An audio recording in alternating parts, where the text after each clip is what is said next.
মেয়ের হঠাৎ করে নাকি চিকেন আলু রোস্ট খেতে মন চাইছে, বুঝতে পারলাম না মেয়ে এই নামটা কোথা থেকে শিখে আসলো। তো মেয়ে যেমন বলেছে তেমনই কিন্তু করে নিয়েছি, কারণ মেয়েটা যেহেতু একটু গাওরা টাইপের, কিছুই করার নাই। সো হ্যালো এভরিওয়ান, আসসালামু আলাইকুম, কেমন আছেন সবাই?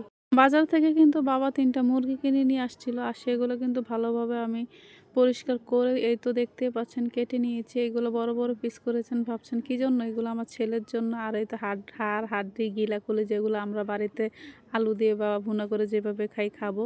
আর এই তো আলু রোস্ট রান্না করার জন্য কিন্তু চিকেন আলু রোস্ট রান্না করার জন্য মুরগিগুলো ধুয়ে নিয়েছি। আর এখানে ৪-৫টা পেঁয়াজ কেটে নিয়েছি। আর গাইস, আজকে কিন্তু আমি খোসাও কিন্তু ফেলবো না, এগুলোও কিন্তু একটা সিক্রেট মশলা বানিয়ে ফেলবো। আর এই তো টকটকে একটা কিন্তু টমেটো নিয়ে নিয়েছি, আর কয়েকটা রসুন, আর এই তো আদা কুচি করে নিয়েছি। আর এই তো একটা ঝুড়িতে কিন্তু চিকেনগুলো কিন্তু ধুয়ে কিন্তু রেখে দিয়েছি পানি ঝরানোর জন্য। আর পেঁয়াজ বেরেস্তা করার জন্য কিন্তু আমি বেশি করে তেল দিয়ে দিয়েছি। আর পেঁয়াজটাকে কিন্তু আমি একটু ভালোভাবে কিন্তু একটু লাল লাল করে ভেজে নিব। ৫ মিনিট ভাজার পরে কিন্তু আমার পেঁয়াজটা কিন্তু অনেকটাই লাল লাল হয়ে গিয়েছে। আর এখন এই তো আমি একটা বাটিতে কিন্তু নিয়ে নিয়েছি। আর এখানে অর্ধেকটা পেঁয়াজ বেরেস্তা কিন্তু আমি শিলপাটায় বেটে নিয়েছি। আর এখন বানাবো আমি টক দইটা, কারণ হাতের কাছে কোনো দই ছিল না। আর এই তো ১ প্যাকেট ১০ টাকা দামের গুঁড়া দুধ দিয়েছি। আর এই তো ১ পিস লেবু ভালোভাবে কিন্তু চিপে দিয়ে দিব। আর এখানে কিন্তু একটু সামান্য গরম পানি দিয়ে দিয়েছি। এটা মানে আপনার হাতের কাছে যখন টক দইটা থাকবে না, তখন কিন্তু এইভাবে বানিয়ে কিন্তু আপনারা রান্নাটা করে ফেলতে পারবেন। আর দেখতেই পাচ্ছেন টক দইটা কিন্তু একদম পুরোপুরি পারফেক্টলিভাবে হয়ে গিয়েছে। আর এই তো চিকেনগুলোকে কিন্তু আমি এখন একটু সামান্য একটু লবণ দিয়ে মেখে নেব। শুধু লবণই দিব গাইস, আর কোনো কিছু কিন্তু দিব না।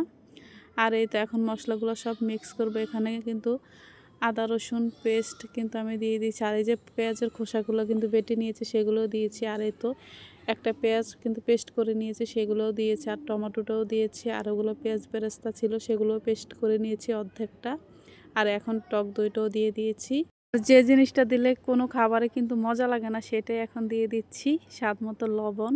এখন দিয়ে দিব 1/2 চামচ মরিচের গুঁড়া, এটা আপনাদের টেস্ট অনুযায়ী। আর এখন 1 চামচের মতো জিরার গুঁড়া দিয়েছি। আর এই তো 1/2 চামচের চেয়েও কম কিন্তু আমি হলুদের গুঁড়া দিয়েছি। আর সামান্য কিন্তু একটু ধনিয়ার গুঁড়োও দিয়ে দিয়েছি। এখন দিয়ে দিব 1 টেবিল চামচ পরিমাণ সরিষার তেল। এখন মশলাটাকে কিন্তু একটু ভালোভাবে কিন্তু একটু মিক্স করে নিতে হবে। আপনারা ইচ্ছা করলে যে কোনো হ্যান্ডউইচ দিয়েও দিতে পারেন। আর এখানে ছিল কাজু বাদাম 1 চামচের মতো কিন্তু দিয়ে দিয়েছি। আর এই তো এখন ভালোভাবে কিন্তু এটা মিশিয়ে নিয়েছি। এখন চুলায় কিন্তু একটা প্যান বসিয়ে দিয়েছি। চিকেনগুলো কিন্তু আগে একটু সামান্য একটু ভেজে নিব।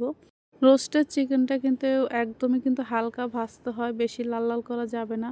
তো আমি বেশি না, আমি শুধু সামান্য একটু কিন্তু উল্টে পাল্টে নিয়েছি।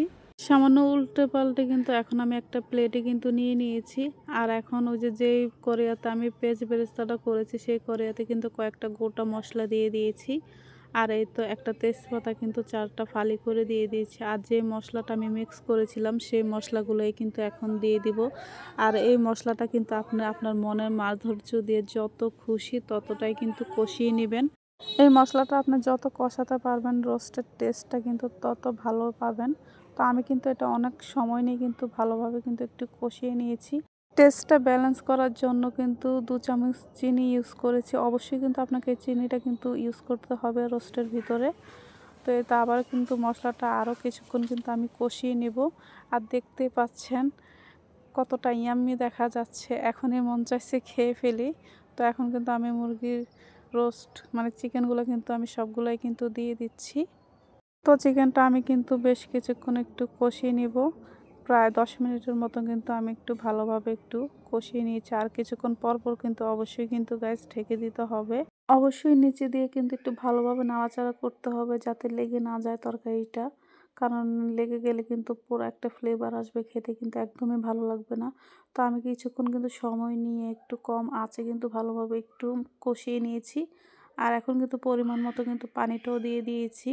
ভালো একটা ফ্লেভার আসার জন্য আস্ত ৪-৫টা কিন্তু কাঁচামরিচ দিয়ে দিয়েছি। দিয়ে কিন্তু এখন কিছুক্ষণ কিন্তু একটু ঢেকে রাখবো একটা বলক আসার জন্য। যখন বলকটা চলে আসবে, তখন কিন্তু এই তো মেয়ের জন্য কিন্তু আমি ৩টা আস্ত আলু কিন্তু খোসা ছাড়িয়ে কিন্তু দিয়ে দিয়েছি। আলুটা দেওয়ার পর কিন্তু আর যেহেতু বলক চলে আসছে, এখন কিন্তু চুলার আঁচটা কিন্তু একদমই কমিয়ে দিয়েছি। আর এখন কিন্তু 1/2 চামচের মতো কিন্তু টেস্টি সল্ট দিয়ে দিয়েছি। আর দেখতেই পাচ্ছেন অনেকটাই কিন্তু ঝোলটা শুকিয়ে গিয়েছে।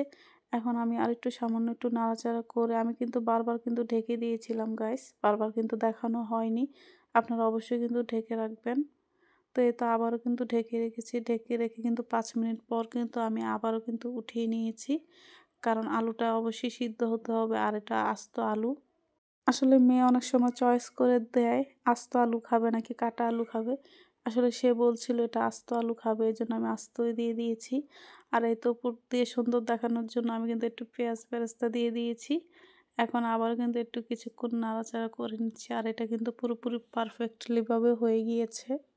এখন শুধু খাওয়ার অপেক্ষায়। তো আমি কিন্তু একটা বড় ডিশের ভিতরে কিন্তু মুরগিগুলা নিয়ে নিয়েছি আর একদিকে কিন্তু ১ পিস কিন্তু বড় ভাইয়াকেও কিন্তু দিয়ে দিয়েছি। তো ভিডিওটি কেমন লেগেছে অবশ্যই কিন্তু কমেন্ট করে জানাবেন। তো খেতেও কিন্তু বেশ ভালো লেগেছিল চিকেন আলু রোস্টটা। আমার মেয়ে হয়তো নতুন করে এই নামটা উদ্বোধন করেছে। ভিডিওটি ভালো লাগলে লাইক, কমেন্ট, শেয়ার করে পাশে থাকবেন। সবাই ভালো থাকুন, সুস্থ থাকুন। আল্লাহ হাফেজ।